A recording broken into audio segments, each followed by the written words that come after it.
Your dad's the richest man alive, and your mom's a top A-list actress. But you couldn't care less, because you know it won't be long before your whole family gets wiped out as the male lead's stepping stones. The problem? You're literally a newborn baby right now.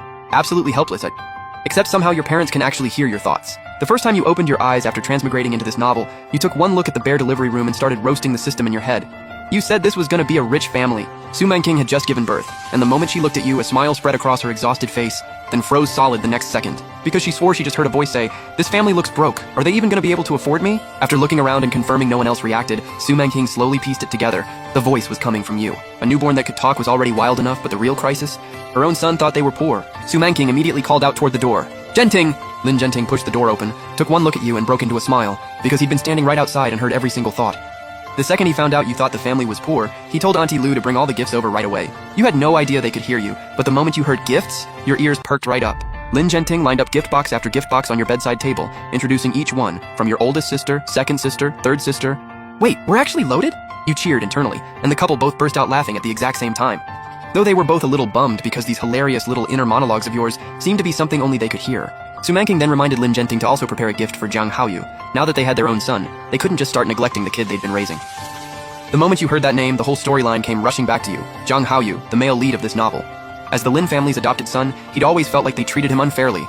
And after you were born, that resentment turned into full-on hatred toward you.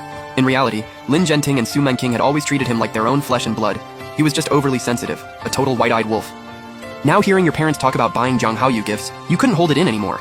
"Mom! Dad! That guy is literally going to get us all killed!" Both of them froze, and neither one realized yet that the other could also hear your thoughts. They kept their faces neutral, but internally they were both thinking the same thing.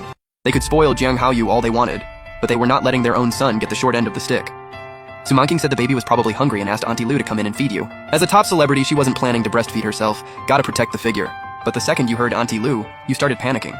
She was one of the novel's villains, and her little stunt was exactly what turned you into a vegetable later in the story. Auntie Lu had barely walked you out of the room before your inner voice blared out, "Mom, she's going to poison the formula!" Su Manking was ready to jump out of bed to go check herself, and Lin Genting wasn't taking any chances either. He quietly slipped off to follow Auntie Lu to the kitchen. He hid by the doorway watching her prep the formula, scoop the powder, add water, shake it up. Everything looked completely normal. He almost convinced himself he was just overthinking it. But just as he was about to head back, Auntie Lu's expression twisted into a creepy smirk. She glanced around to make sure no one was watching, then pulled out a hidden pill and crushed it into powder. She dumped the whole thing into the formula, and just as she was about to put the bottle to your mouth, Lin Genting finally snapped. He kicked the door wide open and roared, "Who gave you the nerve to lay a hand on my son?" Auntie Lu was so startled the bottle slipped right out of her hands. Lin Genting stormed over and snatched you back. His voice was ice cold. "I'm having the formula tested. If I find anything in there that shouldn't be, you will pay for it." Auntie Lu dropped to her knees, begging him to spare her for the sake of all the years she'd served the family. Lin Genting just gave a cold laugh. "There'll be plenty of time to repent once you're behind bars." Auntie Lu's legs gave out and she collapsed on the floor. Lin Genting held you tight and headed straight back to the room. He told Su Manking everything that happened, and the two of them were shaken up for a long time afterward. Meanwhile, you sat there watching them take down one of the book's villains in like 2 minutes flat, completely floored. With parents this powerful, you could literally coast through this entire life. Once you knew the danger had passed, you relaxed and quickly dozed off, even blowing a few little snot bubbles in your sleep. After that, Su Manking refused to take any more chances. She handled every single feeding herself from that point on. A few days later, Lin Genting brought you and your mom home with a full grand welcome. 6-year-old Jiang Haoyu watched you being carried in, and a look of deep resentment flickered across his face. He had a feeling. You were going to steal every last bit of love the Lin family had ever given him. So right away, he used his homework as an excuse to try and pull Su Manking's attention away from you. But Su Manking remembered she had to feed you and just brushed him off. "Ask your tutor tomorrow." Jiang Haoyu's voice shot up immediately.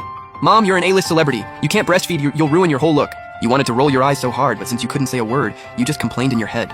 Who cares about body changes? In my eyes, my mom is always the most beautiful person in the world.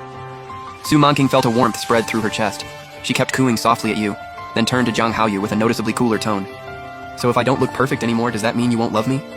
Jiang Haoyu went pale, stumbling over himself trying to explain, but Su Manking didn't bother waiting for an answer. She just held you and headed upstairs. But the moment she stepped into her room, she noticed something off. Things had clearly been touched by someone. Before she could even call someone to ask, a little girl in a pink ruffled dress came tottering out from inside. It was Xia Yue. Su Manking adored this girl and had already arranged a marriage contract between her and you before you were even born. Xia Yue didn't even glance at you. She crossed her arms and huffed, "I don't like this, baby brother. I only like brother Haoyu." Su Manking just laughed it off as cute kid talk and agreed to take her to find Jiang Haoyu. But the moment you heard the name Xia Yue, everything inside you dropped. In the original story, you treated her like gold because of that marriage contract, solving problem after problem for her without hesitation. But all she ever gave you back was cold indifference, and the whole time she'd already been secretly seeing Jiang Haoyu behind your back. The two of them used your marriage contract as cover to build up their own power, and eventually drained the Lin family dry. Thinking about all of it, you couldn't help but mutter inside your head, man, what a rough life that was. Su Mangking had just reached the doorway when she heard your thoughts again. She paused, then turned around and carried Xiaoyue back to your crib.